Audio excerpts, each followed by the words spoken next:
kemunculan Al-Imam Al-Mahdi.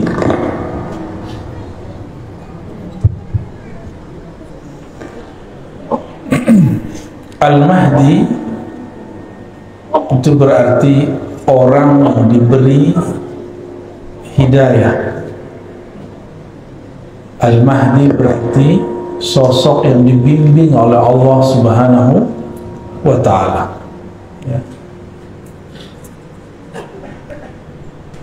Maka kalau disebut Al-Imam Al-Mahdi, maka maknanya imam yang di-guidance, yang dibimbing selalu oleh Allah Subhanahu wa ta'ala qalbunya. Karena dalam hadis dikatakan wa may yu'min billah yahdi qalbah. Ya, cukup Pak. Kalau mau benerin sebelum ngaji, ya.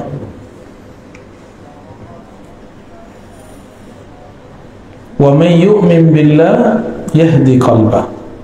Siapa yang percaya kepada Allah, maka Allah akan bimbing kalbunya. Maka kajian-kajian Al-Mahdi harus menyesuaikan dengan prinsip kemahdian, bahwa Al-Mahdi ini dia bergerak dengan kalbunya, bukan bergerak dengan ra'yunya. Ra'yu artinya pikiran. Kalau pikiran bisa cocok-cocokan, ya, dicocok-cocokkan dengan teori ini, teori itu, bukan berdasarkan gerak yang ada di dalam kalbunya. Ini dua hal yang berbeda, ya.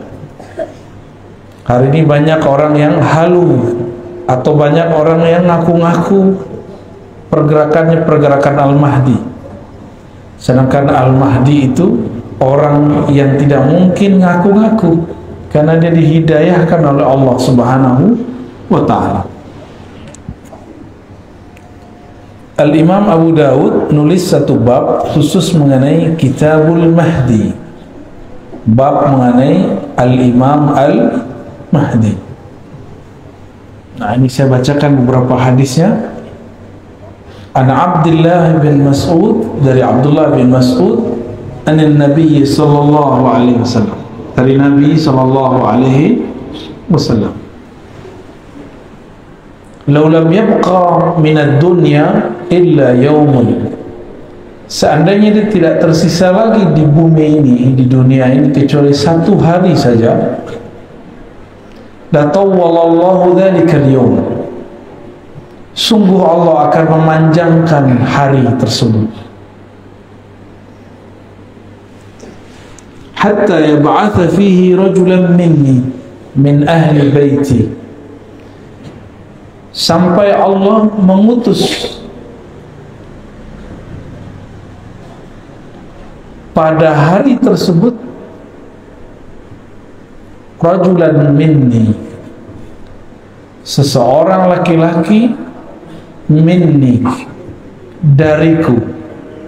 Dalam riwayat ini ditambahkan min ahli baiti, dari ahlu baitku.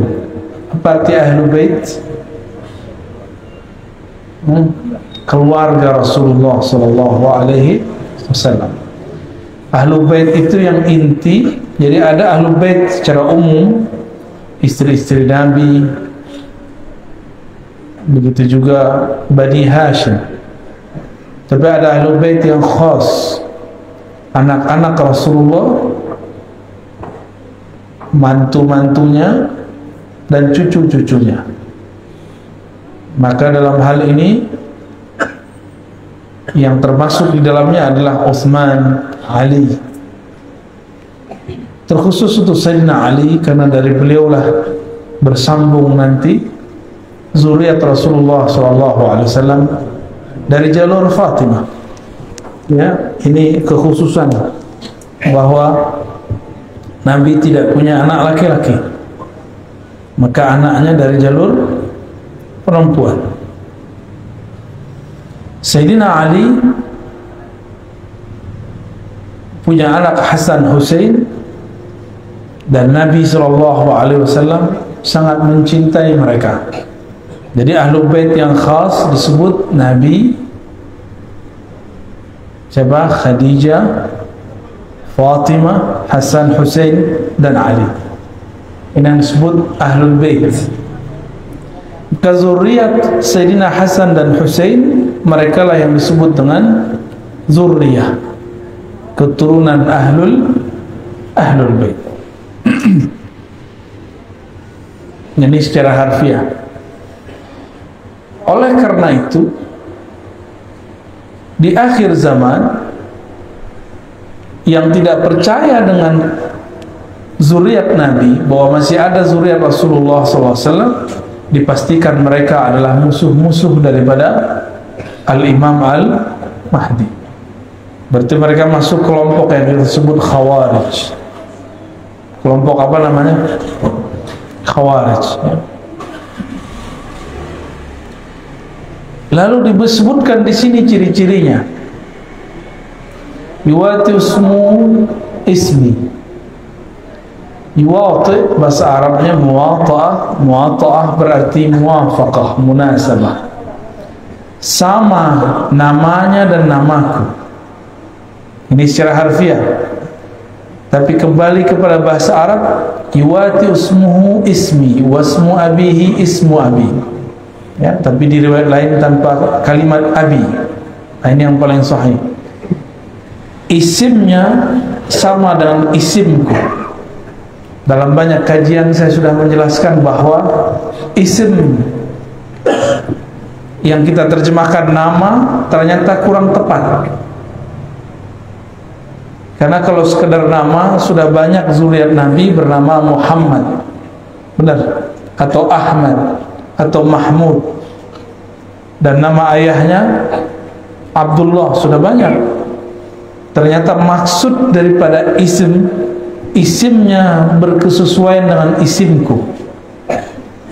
Itu maksudnya adalah isim dalam pemaknaan yang lebih luas. Ya. Apa arti ism? Al-ismu al-alamu was-sumu. Jadi ism itu maknanya tanda-tanda. Dan yang kedua, as-sumu, ketinggian ilmu. Jadi apapun tanda-tanda yang ada pada diri Rasulullah SAW, maka akan ada pada Al-Imam Al-Mahdi. Nah, sekarang nih Mahdi palsu lagi nyocok-nyocokin tanda-tanda dia. Ya. Tapi mereka salah faham, dikira itu tanda-tanda fisik. Ya, karena di hadis berikutnya disebutkan Al-Mahdi itu minni, dari keturunanku. Ya, dalam hadis Abu Daud nomor 4285, ajlal jabhah, jidatnya lebar. Yang jidatnya lebar mulai GR nih ya. Jidatnya sempit, wah kayaknya bukan saya nih. Ada orang datang jidatnya lebar ke saya, mau ngaku dia Imam Mahdi, tapi langsung kita bilang, jidat lebar kayak kamu mau ngaku Mahdi? Ya, ngaca dulu ya. Jidat lebar itu bukan berarti semua orang yang punya jidat lebar berarti ada bakat jadi Imam Mahdi. Ya, itu orang stres mungkin ya. Aqnal anf, hidungnya mancung sedikit agak bengkok, atau bengkoknya bagaimana. Tapi ini juga salah satu makna. Tapi ingat, ini itu setelah Imam Mahdi diislah, ada namanya islah. Jadi Imam Mahdi itu dalam hadis yuslihuhullahu fi lailah, akan Allah islah dia, perbaiki dia dalam satu malam. Berarti kalau sekarang Imam Mahdi ada, itu masih Allah tutup. Kalau dia diislah, islah itu diperbaiki, dicocokkan, berarti sekarang belum terlihat cocok. Berarti sekarang belum matching lahir batinnya, sehingga orang bingung, ini masa ini Imam Mahdi.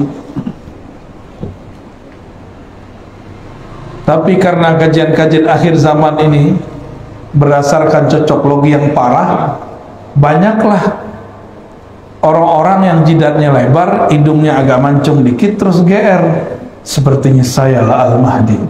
Ditambah pandemi datang, tambah stres, ya. Dan tidak satu dua yang ngaku kepada saya bahwa dirinya Al-Mahdi. Al-Mahdi itu bukan pencirian fisik. Maka kembali kepada hadis yang tadi,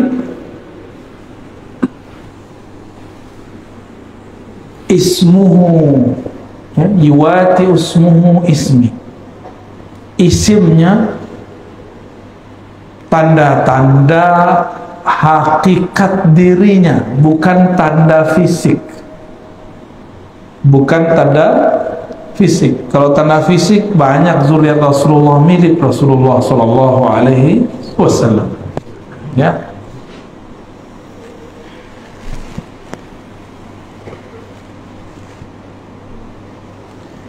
Lalu apalagi artinya as-sumu, ketinggian derajat. Ketinggian apa? Derajat atau ketinggian ilmu. Ketinggian apa? Ketinggian ilmu. Ilmunya Al-Mahdi tingginya bukan berarti karena hafalannya banyak, karena sekolahnya tinggi. Enggak. Nabi itu ummi, maka Al-Mahdi itu mirip-mirip ummi, tapi bukan berarti ummi dalam pengertian ahli sejarah. Ummi itu ada makna lainnya, induk, ibu, keibuan. Induk berarti sumber, itu disebut ummi. Coba Nabi Muhammad lahirnya di tengah kota atau di pedesaan? Mekah itu kota pedesa?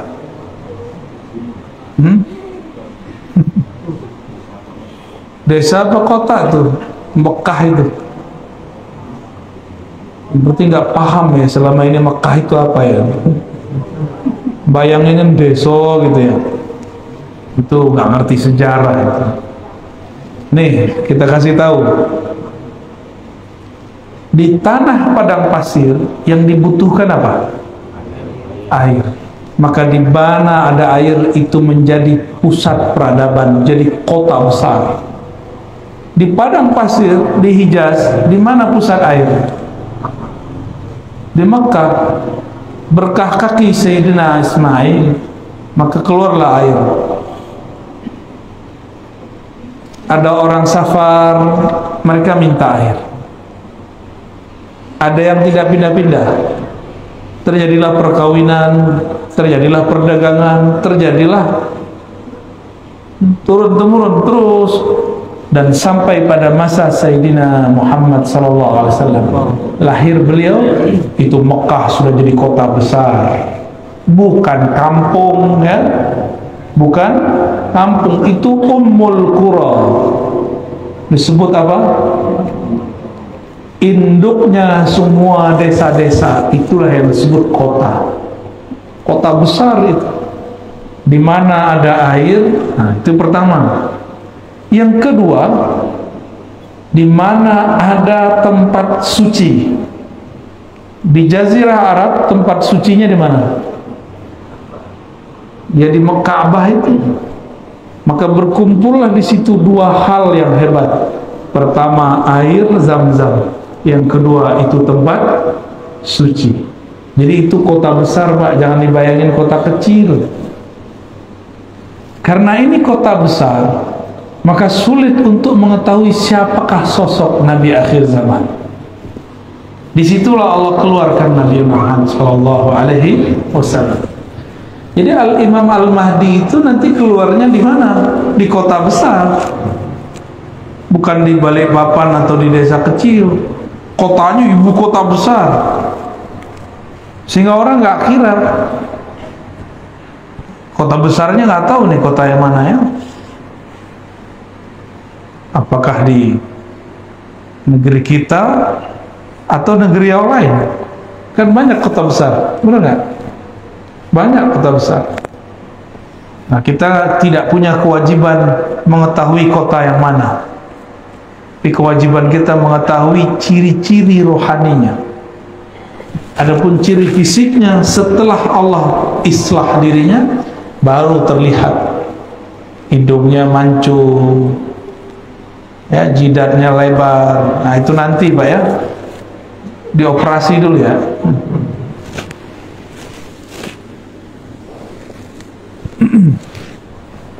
Nabi Muhammad SAW ketika kecil kolbunya dibersihkan oleh Sayyidina Jibril, Sayyidina Mikail.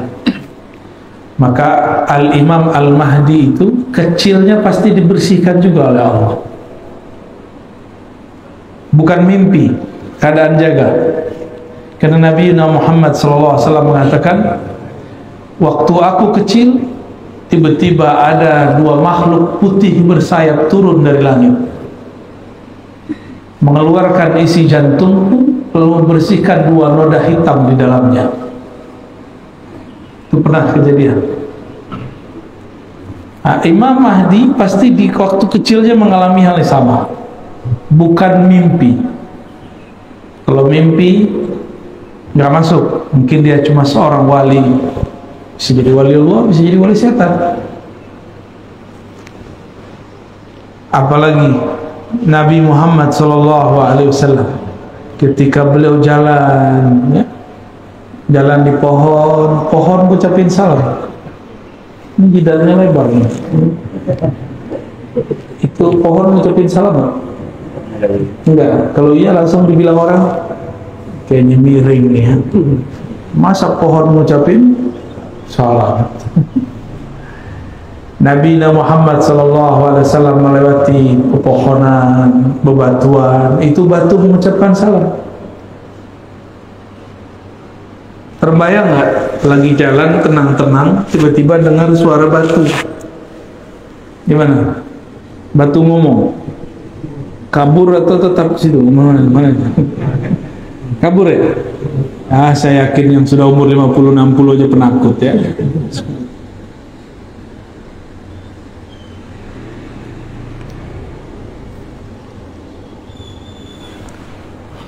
Saya kira yang penakut itu anak kecil. Ternyata orang gede lebih penakut dari anak kecil. Dulu kita waktu kecil diizinkan Allah, ya, beberapa anak kecil tuh diizinkan Allah tuh melihat alam-alam lain. Biasanya kalau diperlihatkan malah penasaran, apa nih ya.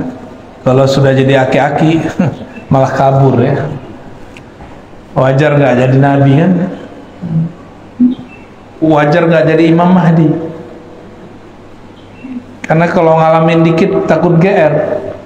Kawan saya baru mimpi ketemu Rasul, girangnya bukan main. Baru mimpi ketemu Rasul SAW. Ibunya Rasulullah hampir tiap malam ketemu malaikat atau ruh para nabi. Hampir tiap malam. Udah gak kaget, udah gak norak, kira-kira begitu. Tapi kawan kita baru sekali mimpi Rasul, cerita kemana-mana ya, girang. Itu baru dikasih satu mimpi. Mimpi itu adalah wahyu-wahyu yang tersisa, mimpi yang saleh, mimpi yang bagus. Ar-ru'ya as-salihah itu adalah busyra, kabar gembira yang masih tersisa di akhir zaman, bentuk lain daripada wahyu-wahyu yang tersisa, disebut ilham atau mimpi yang baik. Maka Al-Mahdi itu tidurnya adalah perjalanan rohani. Bisa jadi dia diperjalankan ke masa lalu, bisa jadi dia diperjalankan ke masa depan. Ya.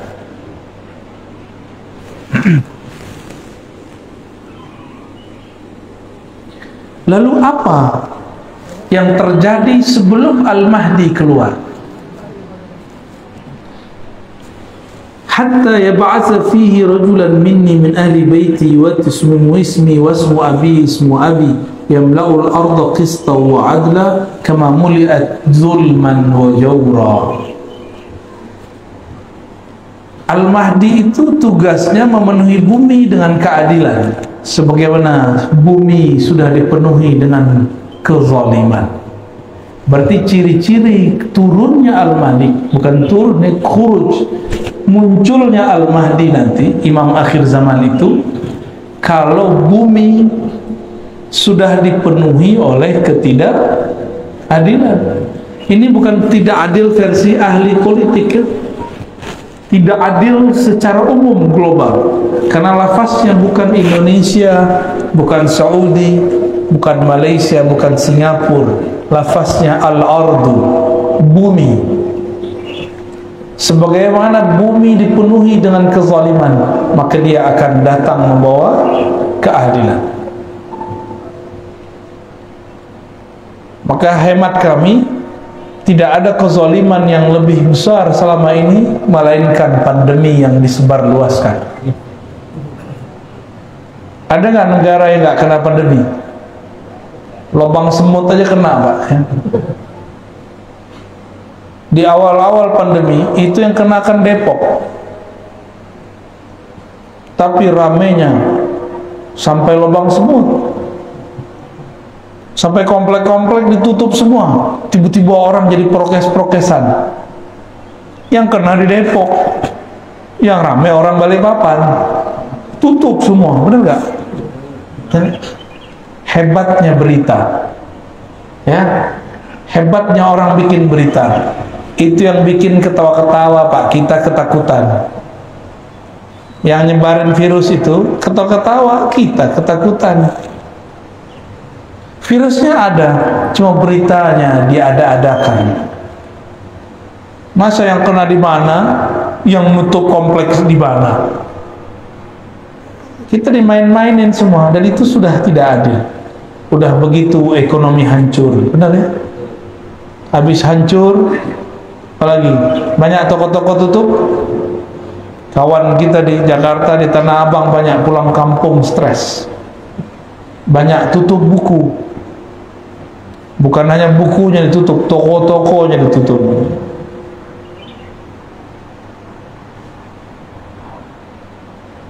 Ternyata Nabi sudah pernah mengabarkan dulu, di akhir zaman pasar-pasar di mana-mana tapi sepi.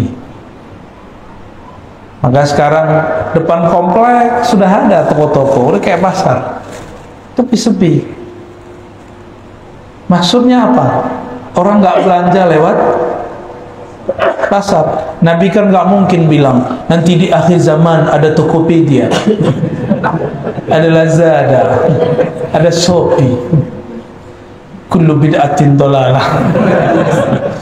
Nggak mungkin Nabi bicara dengan lafaz-lafaz begitu. Tapi Nabi kan diperjalankan ke masa depan, ke masa kita, dan Nabi lihat orang-orang menggunakan handphone. Tapi kan nggak mungkin Nabi bilang nanti ada benda kecil dipencet-pencet. Nggak mungkin Nabi ngomong begitu ya. Nabi ngomong dengan bahasa para sahabat. Ini handphone canggih ya. Mau berangkat ke Jakarta tinggal pencet-pencet kan. Zaman kita dulu masih kecil, waduh, masya Allah. Apa namanya dulu? Warung telkom apa? Wartel, bukan warteg ya. Wartel, ribet. Nelfon 5 menit, kenanya 50.000. Sekarang Bapak bisa telepon sepanjang-panjangnya, ya, secapek-capeknya, sampai dower di bilnya boleh, sampai habis tuh baterainya boleh, tapi nggak nyampe 50.000. Jadi ke depan fasilitas hidup tambah mudah, tapi karena manusia dimanjakan, maka perasaan dia susah sedikit, terasa susah sekali. Kita ini terlalu manja, Pak. Dulu kita biasa kemana-mana jalan kaki, benar. Sekarang cuma 100 meter pakai mobil, gaya bener ya. Cuma ke depan 500 meter udah pakai motor. wajar kalau sudah banyak penyakit hari ini. Masih muda penyakitnya sudah banyak ya. Ini juga zolim kepada badan, itu bagian dari kezaliman ya. Salah satu ciri Al-Mahdi nanti banyak anak-anak muda sudah sakit-sakit badannya, udah gak sehat karena pemalas, disebut kaum rebahan. Baru dengar ya, udah muncul Pak istilah itu, kaum rebahan ya. Maka kita yang ngaji-ngaji begini jangan rebahan lah ya, sandaran boleh, rebahan jangan ya, nggak sopan ngaji kok rebahan ya. Tapi di rumah boleh ya. Ya di rumah kan aneh nggak lihat untuk mengaji kayak gimana. Maka disebutkan seandainya hanya sisa 1 hari kiamat, maka di hari itu Allah panjangkan rasanya ribuan tahun. Ya ba'asu, Allah kirimlah. Nah ini bahasanya ya ba'asullah rajulan, Allah utus. Berarti Al-Mahdi ini utusan juga, cuma bukan sebagai Rasul, bukan sebagai Nabi, sebagai wali.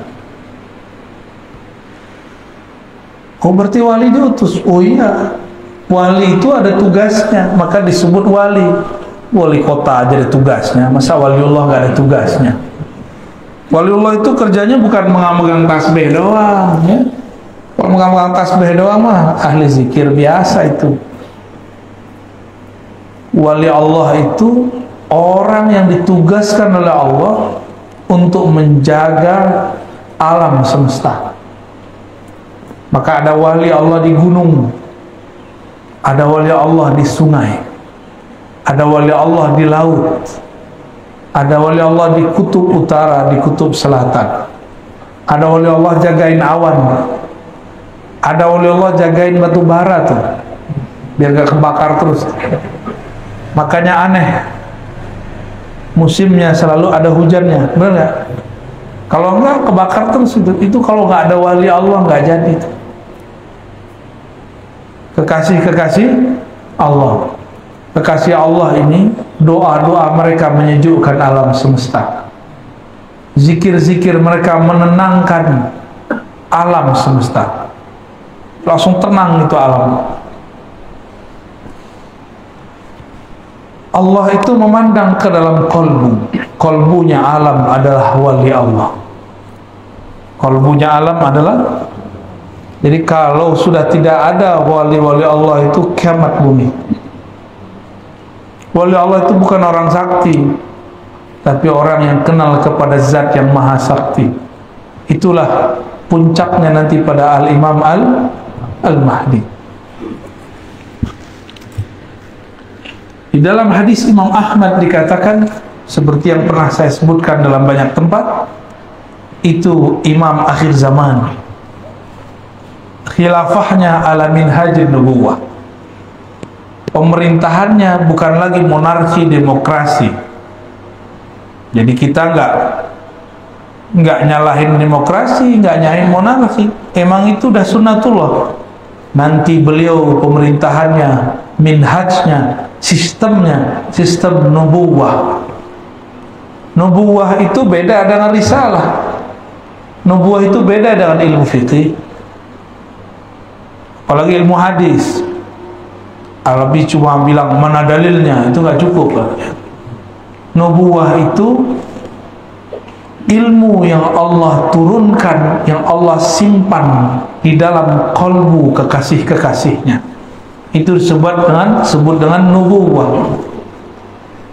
Maka Al-Mahdi itu dia bergerak dengan gerakan di dalam kolbunya berdasarkan petunjuk dari Allah Subhanahu wa ta'ala. Bukan hanya sekedar hafalan Al-Quran, dia dapat ilham langsung, dibimbing oleh Allah.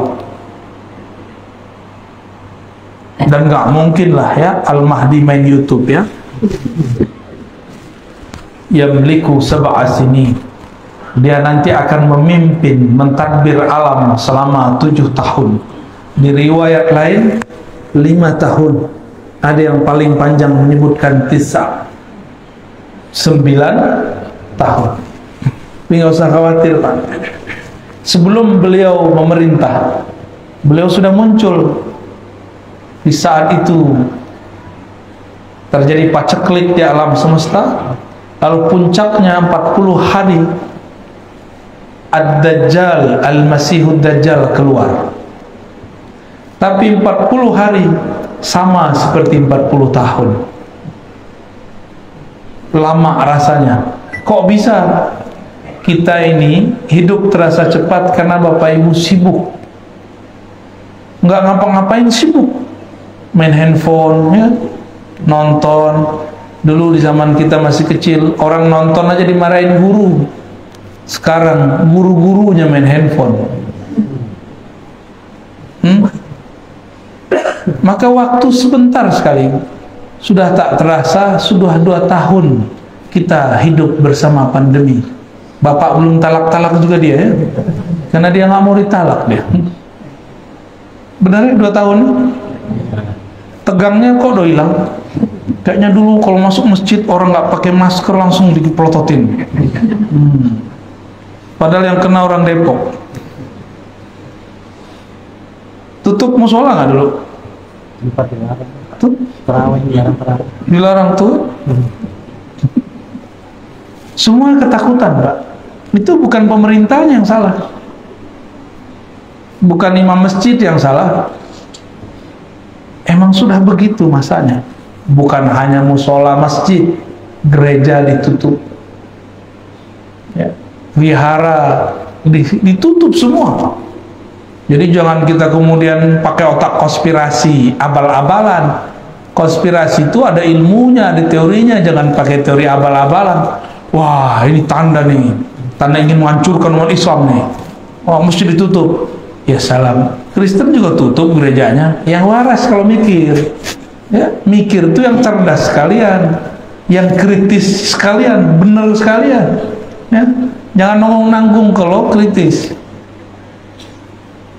Jangan mikir begitu ya. Semua Pak. Karena Dajjal itu musuh semua agama. Musuh semua agama. Nanti ada masa handphone tidak bekerja. Ini kabar buruk Pak. Saya bukan nakut-nakutin. Kata ahli bahan bakar di dunia, ini kan Balikpapan ini punya, ada Pertamina, dulu ada Sevon, ya, ada Total, masih ada nggak tuh? Udah nggak ada ya? Udah angkat kaki dia. Itu ciri-ciri itu dah. Nanti 2030 kata mereka, mobil-mobil kita yang pakai bensin, pakai solar, nanti nggak bisa lagi, kehabisan energi. Jadi mumpung masih bisa beli mobil bensin, Pak, beli nggak sekarang? Nggak juru juga ya. Maksud saya sederhana. Ilmu tentang akhir zaman itu beda ahli, beda ibarat, beda istilah. Kita menyebutkan di akhir zaman semua kembali manual, gitu ya. Tapi dalam bahasa orang-orang ekonom, bahasa orang-orang ahli bahan bakar segala macam, nanti 2030 orang mesti beralih kepada listrik. Saya nggak yakin juga. Kita tunggu Pak 2030 ya. Bapak mau nunggu nggak? Ya, mobil-mobil katanya yang bensin apa nggak ada lagi. Ini sudah kabar, berarti ada kesepakatan antara ahli agama dan orang-orang yang di luar ahli agama, cuma beda istilah. Kita nyebutnya apa tadi? Nanti serba manual. Gimana Pak? Takut nggak? Itu beda lagi. Takut itu macam-macam bahasa Arabnya. Kalau takut sama Allah namanya takwa, khasyah. Ada khauf, itu beda lagi. Ada hadar. Bapak takut nggak sama Allah? Katanya takut sama Allah. Ya. Waktu pandemi orang buka masker batuk-batuk takut. Itu namanya waspada. Bahasa Arabnya hadar, hazrun ya.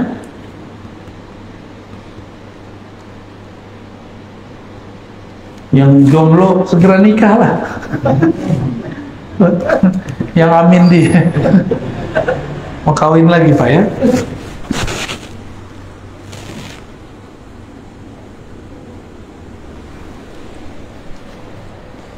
Di dalam hadis yang lain, hadis 4286 riwayat Imam Abu Daud, Ummu Salamah mengatakan, yakunu ikhtilafu inda mauti khalifah fayakhruju rajulun min ahli Madinah hariban ila Makkah fayatihi nasun min ahli Makkah fayukhrijunahu wa huwa karihun fayubayi'unahu bin ar-rukni wal maqam wa yub'atsu ilaihi ba'sun min ahli Syam. Nah, ini potongan aja saya baca. Tapi ini hadis tidak sampai derajat sahih ya, paling tinggi hasan. Nanti akan terjadi ikhtilaf ketika mati seorang pemimpin. Ini diperdebatkan, ini pemimpinnya di mana nih? Di Indonesia, di tanah Arab, atau di mana? Nah, ketika terjadi kematian seorang pemimpin, ikhtilaflah itu negara. Maka muncullah seseorang dari Madinah pergi ke Mekah, dipaksa oleh orang untuk memimpin umat. Bukan berarti dia orang Madinah, ya, tapi dia sedang berada di Madinah. Maka kawan saya dulu cocok-cocok logi. Kata dia, saya ketemu ada orang di Madinah lewat WA. Itu orang sepertinya sifat Rasulullah ada pada dirinya. Sepertinya dialah calon Imam Mahdi. Imam Mahdi kok pakai sepertinya? Ya, Imam Mahdi nggak boleh cocok logi. Ya, ternyata hadis ini kita cek hadisnya dhaif. Maka kita ingin kasih tahu kepada kawan-kawan yang mencocokkan bahwa Al-Mahdi itu nanti dari Ahlul Madinah, ini belum tentu sahih. Karena hadis ini disebut hadisun dhaif, ya. Bisa jadi bukan dari Madinah. Yang pasti yang sahih adalah dari keturunan Rasulullah sallallahu alaihi wasallam. Oleh karena itu, ini hadisnya masih banyak Pak, tapi sudah syuruk ya. Tugas kita sebagai umat yang berakidah Ahlus Sunnah wal Jamaah apa? Menghormati zuriat Rasulullah SAW. Karena Nabi mengatakan, Al-Mahdi pasti keturunanku, pasti keturunan aku. Maka saya berulang-ulang mengatakan, siapapun tidak hormat kepada zuriat Rasulullah, pasti itu musuhnya Al-Mahdi. Ya. Sekarang udah ada belum kelompok begitu? Ustadz lagi, udah ada belum? Nggak percaya dia ada Habib, nggak ngerti, bilang aja nggak ngerti, tapi kok malah menolak yang dia tidak mengerti. Kita juga nggak mengkultuskan Habib kok. Habib juga nggak senang dikultuskan kok. Coba tanya semua Habib yang benar ya, nggak senang dikultuskan. Karena si Habib tahu kualitas rohani dia. Sayyid, Syarif, Syarifah, dia mengerti bahwa dia orang biasa. Cuma di darahnya ada keistimewaan, itu aja bedanya. Kalau Al-Mahdi sudah darahnya mulia, ruhaninya adalah pilihan Allah Subhanahu wa ta'ala. Nah, ini baru penggalan beberapa hadis mengenai hadis Al-Imam Al-Mahdi. Kalau saya di Tangerang Selatan, di Jakarta bagian selatan Pak, kita buat berjilid-jilid sampai 7 jilid tentang kajian hadis Imam Mahdi, ya. Silakan diikutin ya. Di sana ada lebih seru lagi pembahasannya. Ini cuma beberapa aja ya. Kita mengabarkan bahwa Yahudi menunggu juru selamat, Mesiah. Nasrani menunggu Al-Masih. Islam juga sedang menunggu. Berarti 3 agama ini sepakat mengenai ada imam akhir zaman. Saya tanya agama lain, Ternyata mereka mengatakan kami juga, cuma dengan istilah yang berbeda. Kita tanya orang Jawa, di sini orang Jawa kan, tadi yang baca doa kayaknya Jawa tuh ya. Sahih ya? Orang Jawa nyebutnya Ratu Adi. Apalagi?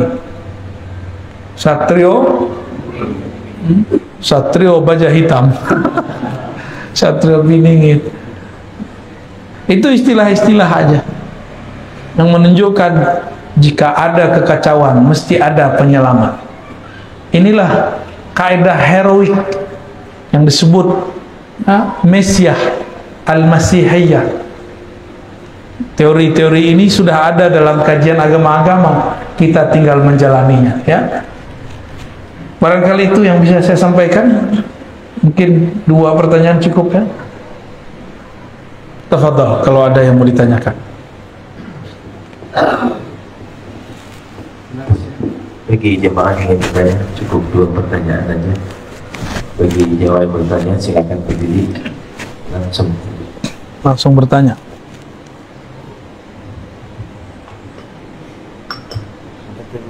Ini aja air putih.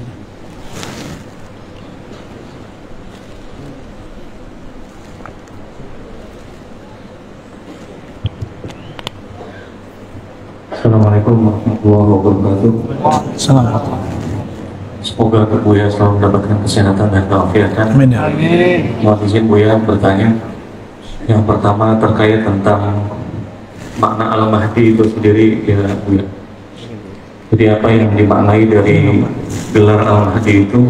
Dan yang kedua, hadis Nabi SAW, "Man ra'ani fil manam fasayarani fil yaqdah." Apa makna yaqdah itu sendiri? Terima kasih. Assalamualaikum warahmatullahi wabarakatuh. Baik. Nah, begini baru nanya nih, langsung nanya, nggak muter-muter ya. Ada yang nanya curhat dulu. Curcol namanya, curhat colongan. Ada juga yang numpang ceramah juga ada.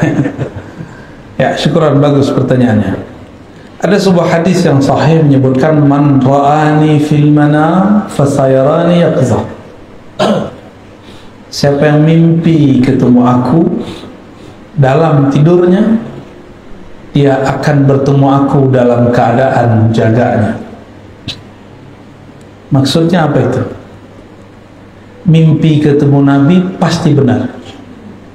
Lah kita kan belum ketemu Nabi. Ini belum ketemu Nabi. Ruh kita kan ketemu Nabi sallallahu alaihi wasallam. Dulu kita pernah sama Nabi, Pak. Percaya nggak? Nggak ingat ya? Makanya antum pada diem semua ditanya percaya nggak? Nggak yakin, makanya nggak ketemu Rasulullah sallallahu alaihi wasallam. Bengong aja. Sian ya. Kita ini pernah bersama Rasulullah SAW, cuma mungkin lapisan kesekian. Kenapa ada orang terlahir sebagai Habib, zuriat Sayyid? Dulu dia di alam sana, sebelum alam sini, dia mencintai sosok Ahmad, Nur Muhammad. Dia senang lihat, cinta, mahabbah, maka lahir dia jadi Habib. Lupa kan? Habib aja nggak ingat, Pak. Karena nggak semua Habib itu wali. Nggak semua Sayyid itu wali. Wali Allah aja belum tentu ingat. Tapi wali Allah itu disebut nama Rasulullah SAW. Itu dia rindu kepada Rasulullah. Itu penciriannya. Kok bisa rindu? Kan nggak pernah ketemu. Makanya Nabi mengatakan, di akhir zaman akan muncul saudara-saudaraku. Itu saudara di alam sebelumnya. Ya, Nabi menyebut kita ikhwani. Kalau benar nih ikhwani. Ikhwan artinya apa ikhwan? Saudara. Saudara kenal nggak sama saudaranya? Ya kenal. Masa nggak kenal ya? Apabila kesadaran itu muncul di alam bawah sadar bernama mimpi, maka suatu saat dia akan melihat dalam keadaan jaga Dilihat orang dia sedang jaga, dilihat orang dia cuma merem atau melihat ke satu arah, tapi yang terlihat dalam dirinya dia sedang bertemu Rasulullah SAW. Gak usah jauh-jauh ya, Bapak ini belajar silat aja, bukan silat lidah ya, belajar silat itu bisa lihat gerakan yang gak kelihatan sama orang biasa, benar gak?